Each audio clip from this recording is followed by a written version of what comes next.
सबसे पहले पिछले कुछ दिनों में जिन भारतीय नागरिकों की मौत हुई है, खासकर सरहद के पास वाले क्षेत्रों में, मैं अपनी तरफ से, अपनी पार्टी की तरफ से और सभी लोगों की तरफ से उनको बहुत बहुत सांत्वना देना चाहता हूं और अपनी श्रद्धांजलि अर्पित करना चाहता हूं जिन लोगों की मौत पिछले कई दिनों में हुई है।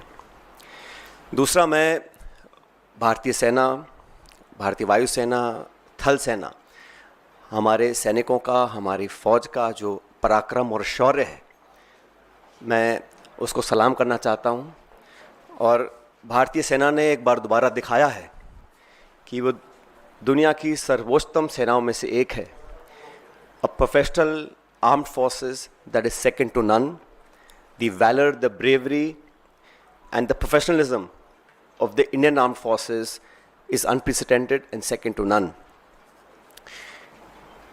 पिछले 24 घंटों का जो घटनाक्रम है बहुत तेजी से बदला है और हम सबको बड़ा आश्चर्य हुआ जब सीज फायर की जो घोषणा है वो अमेरिकी राष्ट्रपति ने करी। ये शायद पहली बार हुआ है कि इस प्रकार की सीज फायर की घोषणा सोशल मीडिया के माध्यम से अमेरिका के राष्ट्रपति करते हैं। और जो उन्होंने अपने सोशल पोस्ट पर लिखा है उस पर भी हमको ध्यान देना चाहिए।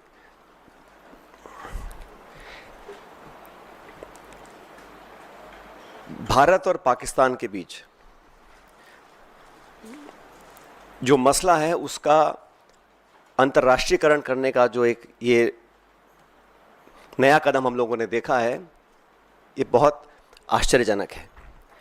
और कांग्रेस पार्टी बहुत लंबे समय से इस मांग को करती आई है कि हम लोगों को पार्लियामेंट का एक विशेष सत्र बुलाना चाहिए।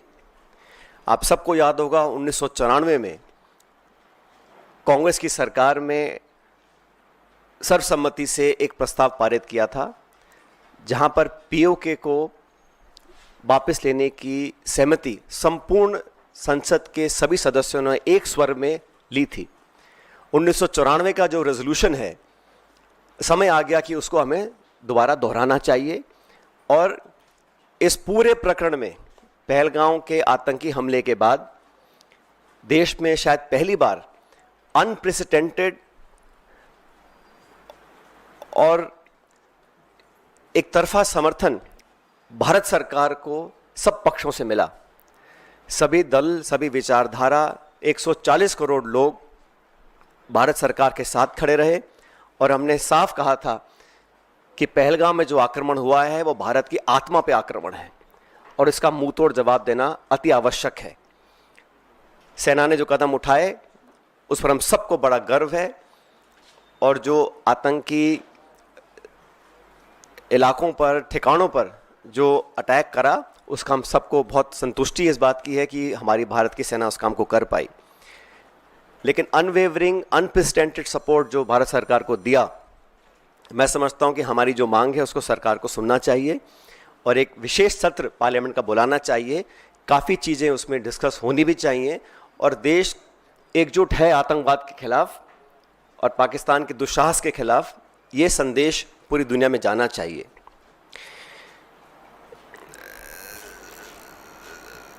साथियों, जब ये घोषणा मीडिया के माध्यम से, और मैं सिर्फ उन बातों को रखना चाहता हूं जो पब्लिक डोमेन में है, काफ़ी कुछ ऐसी बातें हैं जो हम सबको जानकारी में नहीं है, लेकिन जो पब्लिक डोमेन में है उसको देखकर लगता है कि बहुत से सवाल खड़े हुए हैं। अमेरिका का 2 दिन पहले कहना कि it is none of our business, उसके बाद secretary of state, vice president, US president सबसे पहले घोषणा करते हैं कि सीज फायर हो रहा है, उसके बाद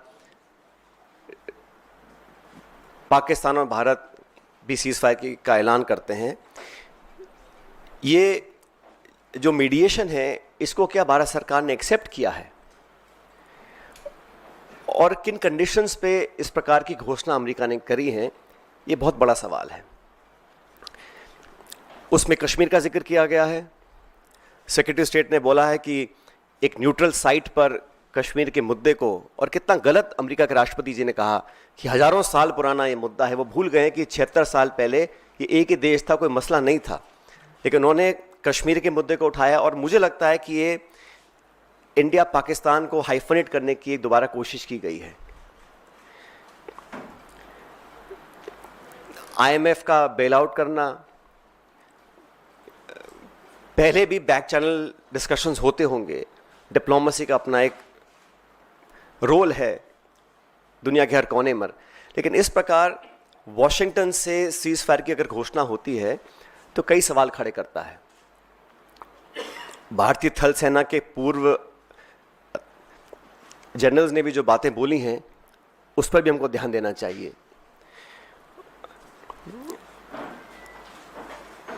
मैं मानता हूं कि सीज फायर की घोषणा के बाद जो कल बॉर्डर पर लगातार वायलेशंस हुए, गोले दागे गए, ये उस विश्वसनीयता को ख़त्म करता है। अगर सीज फायर हुआ है, अनाउंस हुआ है, दोनों पक्षों ने, डीजीएमओज ने बात कर कर सीज फायर की घोषणा करी है, उसके तुरंत बाद रात भर जो खबरें हमें देखने को मिली हैं उसमें निरंतर वायलेशंस हुए हैं सीज फायर के। इसलिए मैं मानता हूं कि हम लोगों को एक ऑल पार्टी मीटिंग बुलानी चाहिए भारत सरकार को, और जो पिछली 2 मीटिंग्स में नहीं हुआ वो इस बार करना चाहिए। प्रधानमंत्री जी को इस ऑल पार्टी मीटिंग में आना चाहिए और पूरे देश को कॉन्फिडेंस में लेकर सभी दलों को, क्योंकि सभी दलों ने अपनी विचारधारा को परे रखते हुए समय पर भारत सरकार को संपूर्ण समर्थन दिया था, और जो ऑल पार्टी मीटिंग्स बुलाई गई उसमें प्रधानमंत्री जी नहीं आ पाए थे। तो एक और ऑल पार्टी मीटिंग बुलानी चाहिए जिसमें वो सबको कॉन्फिडेंस मिले, सब पॉलिटिकल पार्टीज़ को और देश को कॉन्फिडेंस मिले कि सीज फायर हुआ है, किन शर्तों पर हुआ है, और अगर सीज फायर की घोषणा के तुरंत बाद रात भर पाकिस्तान गोलाबारी कर रहा है, सरहद पर मोटर फायर कर रहा है, तो उनकी विश्वसनीयता पर कब तक विश्वास किया जा सकता है, और क्या गारंटीज़ हैं कि भविष्य में इस प्रकार की घटना को अंजाम नहीं दिया जाएगा। क्योंकि पाकिस्तान की सेना, पाकिस्तान का पॉलिटिकल सेटअप इस देश से बहुत फ़र्क है, तो वहाँ पर क्या अश्योरेंसेस हैं, क्या गारंटीज़ हैं और क्या विश्वसनीयता बची है कल की ढेर सारी वायलेशंस के बाद, ये एक बहुत बड़ा सवाल है।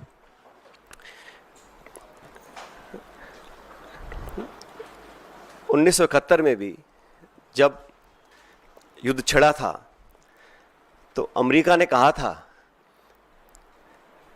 कि हम बे ऑफ बंगाल में अपना 7वां बेड़ा भेज रहे हैं, we will deploy the 7th fleet. That's what the Americans said. But despite that, the then government and Indira ji went ahead and did what was in a supreme national interest. आज हम उनको याद करते हैं कि वो नेतृत्व ऐसा था जहाँ पर नेशनल इंटरेस्ट को सबसे ऊपर रखा गया। और आज भी आपको याद होगा जब पार्लियामेंट पर आक्रमण हुआ था, वाजपेयी जी प्रधानमंत्री थे, सोनिया गांधी जी नेता प्रतिपक्ष थी, सदन के पटन पर उन्होंने खड़े होकर कहा था कि भारत, पूरा देश और पूरा विपक्ष सरकार के साथ है, जो भी उचित कदम उठाना है उसको उठाएं और निसंकोच उठाएं, हम आपके साथ रहेंगे। उन्हीं परंपराओं को कायम रखते हुए प्रमुख विपक्षी दल कांग्रेस पार्टी और तमाम दलों ने, चाहे वो खरगे जी हों, राहुल गांधी जी हों, हम सब ने सरकार को पूरा समर्थन दिया था। लेकिन इस प्रकार जो सीज फायर की घोषणा अमेरिकी राष्ट्रपति करते हैं, कुछ घंटे के बाद उसको वेरीफाई पाकिस्तान और इंडिया करते हैं, तो कहीं ना कहीं इस कश्मीर मुद्दे पर भी जो स्टेटमेंट्स आए अमेरिका की तरफ से,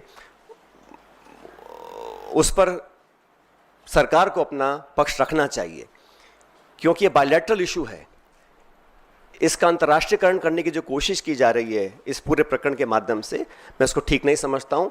एक विशेष सत्र पार्लियामेंट का बुलाना चाहिए और कम से कम 1994 का जो रेजोल्यूशन था उसको दोबारा अडॉप्ट करें और देश के सामने स्पष्ट तरीके से कहा जाए कि no third party involvement will be accepted, it is a bilateral issue and it is India's and Pakistan issue and no country including America should have a space to intervene in a bilateral issue. अब तक हमारे पिछले कई दशकों की जो foreign policy थी, जो स्टेटेड पॉलिसी थी, वो बड़ी स्पष्ट थी उसमें कहीं मीडिएशन का, नेगोशिएशंस का, थर्ड पार्टी इन्वॉल्वमेंट का कोई स्कोप ही नहीं था, चाहे कोई प्रधानमंत्री हो, कोई सरकार हो। लेकिन जो अमेरिका का स्टेटमेंट आया है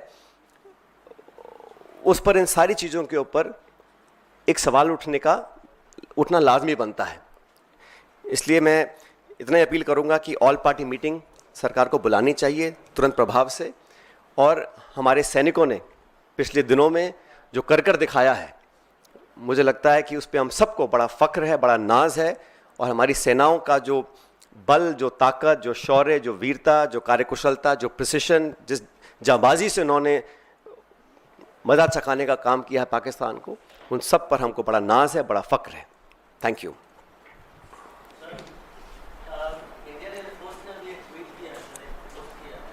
उसमें उन्होंने कहा है कि ऑपरेशन सिंदूर अभी जारी है और जो भी नेशनल ऑब्जेक्टिव था उसको उन्होंने पूरा किया है, लेकिन एक बड़ी बात यह है कि अभी जारी है ऑपरेशन सिंदूर। देखिए, आईएफ का जो सोशल मीडिया पे पोस्ट आया है, मैं उसका पूरा सम्मान करता हूं और मैं नहीं समझता हूं कि हम लोगों को भारतीय वायुसेना के किसी भी स्टेटमेंट या किसी भी स्टैंड पर अपनी टिप्पणी देनी चाहिए। वो अपना काम कर रहे हैं और मैं समझता हूं हम सबको आज अपनी सेना के साथ, अपनी वायुसेना के साथ मजबूती से खड़ा रहना है। जो उचित है, जो ठीक है, वो सेना में इतना दम और इतनी समझ है कि उनको कब क्या करना है।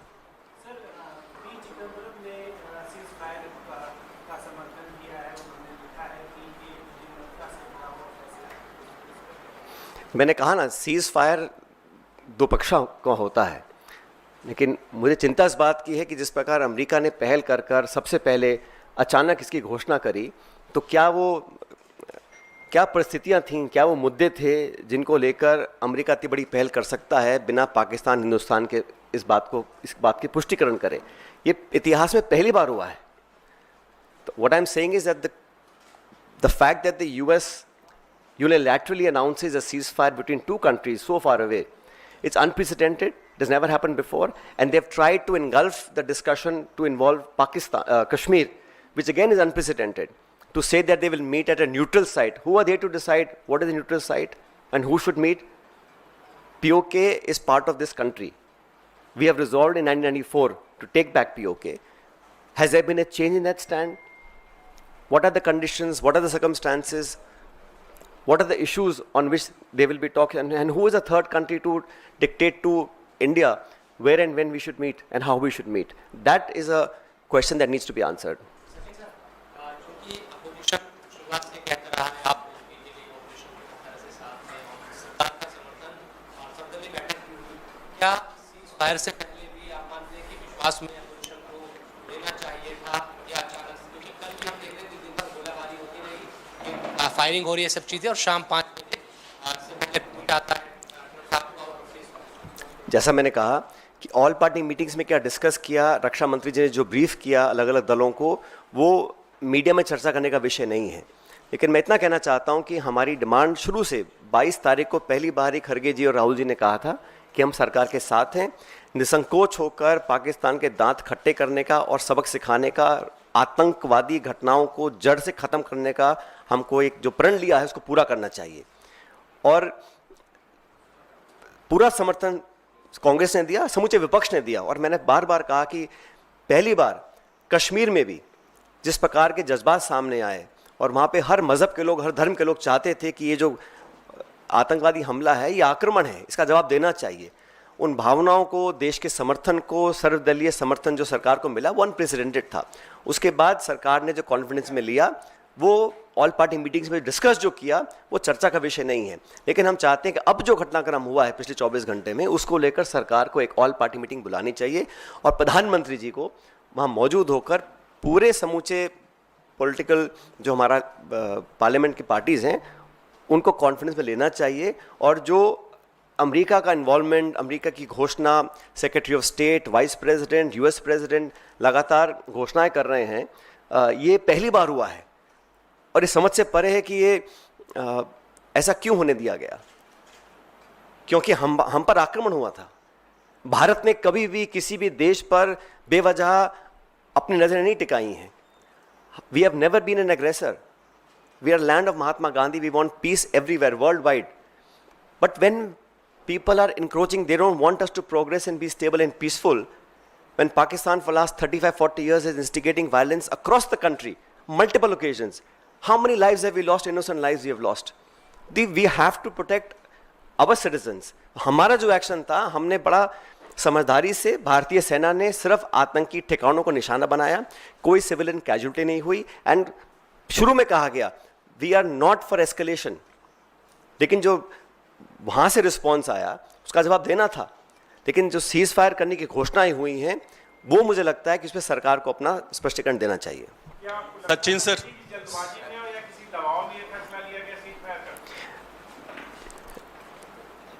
आई डोंट वांट टू स्पेकुलेट। जो पब्लिक डोमेन में खबरें आई हैं, मैं मात्र वहाँ तक अपनी बात सीमित रख रहा हूँ, और मुझे लगा, हम सबको लगा कि ये जो हुआ है ये पहली बार हुआ है, ऐसा आज तक कभी हुआ नहीं है। किन परिस्थितियों में ऐसा हुआ, क्या कारण थे, और अब आगे क्या होगा, क्योंकि उसमें लिखा गया है कि एक न्यूट्रल साइट पर कश्मीर मुद्दे को लेकर दोनों पक्षों की चर्चा होगी, कौन करवाएगा, ये third party mediation, Shimla agreement, इन सब पर सरकार को अपनी बात रखनी चाहिए। सचिन सर 2-3 सवाल हैं आपसे। पहला ये कि क्योंकि हम लोग इस लड़ाई में विपक्ष के समर्थन, तमाम कांग्रेस पार्टी और पूरे देश के समर्थन से सरकार को ताकत मिली थी और सेना पे आप लोग का विश्वास है। पहला सवाल ये है कि क्या हमने लीड लेकर भी पीछे हटे हैं, कांग्रेस ऐसा मानती है? दूसरा सवाल यह है कि इस लड़ाई को क्या आगे और बढ़ाते रहना चाहिए था भारत को जो अंडरस्टैंडिंग में नहीं आना चाहिए था? और लास्ट क्वेश्चन ये है कि आप लोग दोनों चीजों की मांग कर रहे हैं ना, संसद का स्पेशल सेशन और सर्वदलीय बैठक। बिल्कुल, दोनों मांगे हमारी पार्टी की हैं कि ऑल पार्टी मीटिंग दोबारा बुलाएं, उसमें प्रधानमंत्री जी खुद उपस्थित रहें, क्योंकि पिछली 2 बार वो उपस्थित नहीं रह सके थे, और पार्लियामेंट का विशेष सत्र बुलाया जाए ताकि जो मुद्दे अभी मैंने रेखांकित किए हैं उस पर विस्तार से चर्चा हो सके और देश के सामने एक सही पिक्चर निकल कर आए।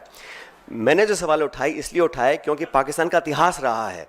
जब बम्बई में आतंकी हमला हुआ 26/11, तब जांच में पाया गया कि वो पाकिस्तान के द्वारा नियंत्रित था, उन्होंने ही स्टेट स्पॉन्सर करके करवाया था। तो जांच की मांग रखना, it is an old habit of the Pakistan state. पर मैं कहना चाह रहा हूँ कि इन विश्वसनीयता नहीं है। सीज फायर के तुरंत बाद वो गोलाबारी कर रहे हैं, तो भविष्य में वो अपने टेरर क्राइम्स को दोबारा पुनर्जीवित करेंगे, पोषित करेंगे, उसकी क्या जिम्मेदारी है, क्या गारंटीज हैं? तो हम लोगों ने जो किया, मैं इतना ही कहना चाहता हूं कि कंडीशंस क्या थी, सर्कमस्टेंसेस क्या थे, और पाकिस्तान और उसकी सेना पर कितना विश्वास किया जाना चाहिए कि भविष्य में इस प्रकार की घटना को दोबारा अंजाम वो ना दें।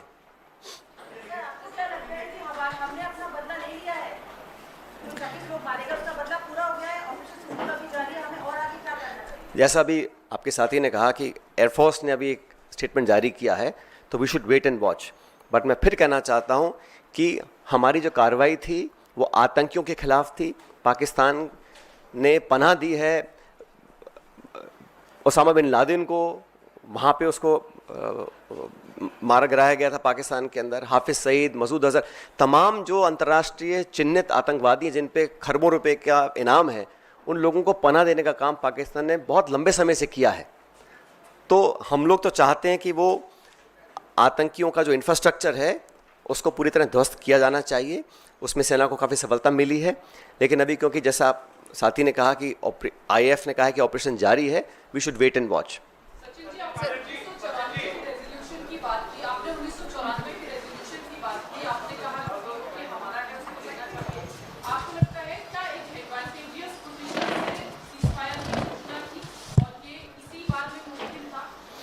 मैं स्पेकुलेट करना नहीं चाहता हूं, मैं सिर्फ इतना कहना चाहता हूं 1994 में संपूर्ण संसद ने यूनानिमसली एक रेजोल्यूशन पास किया था और हम उस पर भी आज अड़िग हैं। मैं मानता हूं कि समय आ गया कि हमें उस रेजोल्यूशन को दोबारा दोहराना चाहिए, और अगर कोई चेंज ऑफ स्टैंड है तो चर्चा करनी चाहिए। हमारी पार्टी का कोई चेंज ऑफ स्टैंड नहीं है, वो कांग्रेस के समय में रेजोल्यूशन पास किया गया था 1994 में, और हम आज भी उस पर कायम है, पूरा देश उस पर कायम है। लेकिन एक सर्वदलीय बैठक और पार्लियामेंट का विशेष सत्र सरकार को तुरंत बुलाना चाहिए। सचिन पायलट जी, मेरा सवाल आपसे ये है कि आप भी फौज में हैं। सवाल ये है कि इंदिरा गांधी ने 1971 में पाकिस्तान के 2 टुकड़े किए थे, और जो हालात अभी सीमा के आसपास के बने हुए हैं पहलगाम के बाद, क्या आप मानते हैं कि एक मौका था पाक अधिकृत कश्मीर पे कब्जा करने का, पाक अधिकृत कश्मीर को लेने का, वो मौका हम चूक गए उस मौके से? मैं इतना ही कहना चाहता हूं कि जब जब पाकिस्तान ने दुस्साहस किया है, आतंकी हमलों को अंजाम दिया है।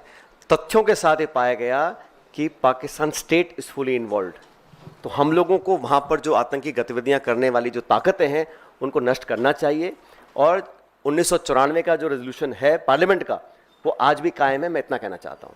सचिन जी, एक सवाल है, कांग्रेस को ज़्यादा दिक्कत किस चीज़ से है? सीज फायर का जो फैसला लिया गया वो विपक्षी पार्टियों को कॉन्फिडेंस में नहीं लिया गया, वो फैसला गलत था, या फिर एक तीसरे देश को इसमें शामिल किया गया और वो जानकारी दे रहा है ट्वीट के जरिए कि भारत पाकिस्तान के बीच अब युद्ध जो है वो खत्म हो रहा है? किस बात पर कांग्रेस की ज़्यादा आपत्ति है? पहली बात तो हमारी कोई आपत्ति नहीं है, लेकिन एक प्रमुख विपक्षी दल होने के नाते, क्योंकि हम लोगों ने भी कई साल देश की सेवा सत्ता में भी की है, विपक्ष में भी की है, हमारा इतना मानना है कि जो पिछले 24 घंटे में हुआ है वो आज तक हुआ नहीं। किन कारणों से हुआ उसका स्पष्टीकरण आना चाहिए। और अगर सीज फायर था भी तो डीजीएमओ पाकिस्तान हिंदुस्तान की अगर बात करके किसी निर्णय पर पहुंचते, वो एक अलग विषय था। और शायद ऐसा पहले भी हुआ है, 2021 में पहले ऐसा हुआ है, लेकिन पहली बार किसी तीसरे देश ने इसकी घोषणा करी है। वो मैं समझता हूँ कि उस पर भारत सरकार को अपना पक्ष रखना चाहिए कि ऐसा क्यों हुआ और किन कारणों से हुआ, किन परिस्थिति में हुआ। और उसमें दायरे में कश्मीर को लिया गया है और कहा गया कि हम दोनों देशों के साथ ट्रेड करेंगे, इन्वेस्टमेंट करेंगे, और भारत और पाकिस्तान को हाइफनेट करने की कोशिश की है। They have trying to hyphenate India and Pakistan, where I think our effort for the last 20-25 years, any Indian government has done, is to de-hyphenate India and Pakistan. They're trying to bring us back in a hyphenation state, which I don't think is a positive development. Sachin ji, sir जिस तरीके से आपने कहा, और ये तथ्य भी है कि अमेरिका ने इसकी घोषणा करी, अमेरिका कश्मीर की मध्यस्थता की बात कर रहा है, अमेरिका हिंदुस्तान पाकिस्तान को एक तराजू में तौल रहा है, और इतना ही नहीं, चाइना ने आखिर में आते आते साफ कर दिया कि वो इस मामले में पाकिस्तान के साथ खड़ा है। तो कहीं ना कहीं भारत की विदेश नीति पर सवाल खड़े होते हैं। क्या भारत की विदेश नीति में कहीं खामी आपको नजर आती है? देखिए, ये समय नहीं है खामियां निकालने का, आलोचना करने का, लेकिन जैसा मैंने कहा, सीज फायर की घोषणा, न्यूट्रल साइट पे इंडिया पाकिस्तान की चर्चा की पहल करवाना, वो भी एक तीसरे मुल्क के माध्यम से, वो हमारी अब तक की फॉरेन पॉलिसी से हटकर है और उस पर सरकार को अपनी बात रखनी चाहिए। मैं नहीं मानता हूँ कि आज हम लोग बैठकर आलोचना करें, गिनतियाँ करें। सरकार ने खुद ही माना था पहली ऑल पार्टी मीटिंग में कि चूक हुई है, कि जो आतंकवादी भारत में आए थे, जब रेल बंद है, हवाई जहाज बंद हैं, गाड़ियाँ बंद हैं, कैसे तो आए होंगे वो लोग, तो अलग विषय। आज समय नहीं है कि हम उसका विश्लेषण करें, लेकिन जो अब आने वाले जो समय है उसमें कैसे हम डील करेंगे। भारतीय वायुसेना बोल रही है कि अभी ऑपरेशन जारी है, सीज फायर की घोषणा हुई, उसकी पालना नहीं हो रही है। हम सब ने देखा है बॉर्डर सरहद पर जो बमबारी कल हुई है, उसका मल्टीपल वायलेशंस हुए हैं, उस पर हम लोगों को क्या करना है, ये सरकार को मैं फिर कहना चाहता हूँ। जहाँ तक आतंकवाद से निपटने की बात है, जहाँ तक पाकिस्तान को सबक सिखाने की बात है, और भविष्य में उनमें वो क्षमता ना रहे कि वो आतंकियों को पनाह और ट्रेनिंग दे सकें, उस टारगेट को हासिल करने की बात है। पूरी भारत की जनता, एक एक व्यक्ति सरकार के साथ खड़ा है, और हमारी फौजों ने जो अब तक करके दिखाया उस पर हमको पूरा नाज है, हम समर्थन में हैं। लेकिन जो सीज फायर वाला प्रकरण है, उस पर मुझे लगता है कि कई प्रश्न और सवाल खड़े हुए हैं। ये कोई नई बात तो है नहीं, हम सब जानते हैं कि उनका पूरा समर्थन रहा है। जो आर्टिलरी है, इक्विपमेंट है, वो सारा चीन सप्लाई करता है पाकिस्तान को। Thank you.